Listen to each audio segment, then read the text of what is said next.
Hello again, Gamer Gang. Today we are going to be talking about how to get battleships in Control Europe. You can manage a nation and practice the basics of warfare in Europe. Battles used to only take place on land because players could move troops freely across water without facing any opposition.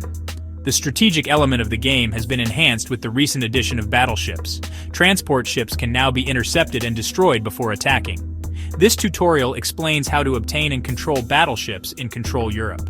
Control Europe has a limited number of port cities where battleships can be built. Above the name of the city, a blue anchor icon indicates their availability.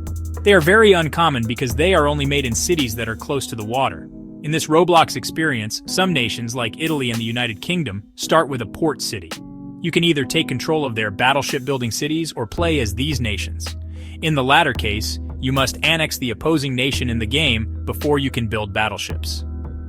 Tanks are less expensive than battleships. While 1,000 tanks only require 100,000 manpower, a fleet of 1,000 ships requires 225,000. Additionally, the fleet costs $350 million to spawn, which is 50 million more than tanks.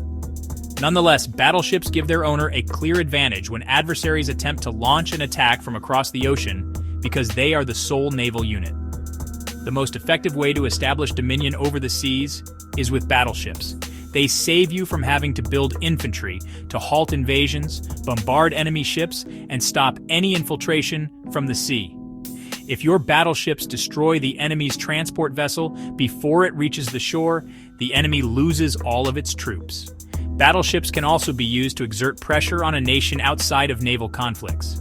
They can be strategically placed to stop an opponent's attempts to send reinforcements by sea.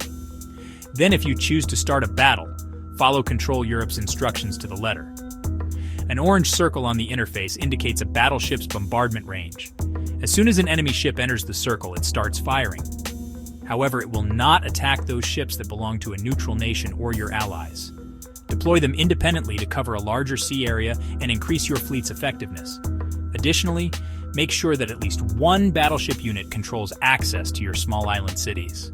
Thanks for watching. Be sure to like, share, comment, subscribe, and don't forget to turn that notification bell on to get all future updates.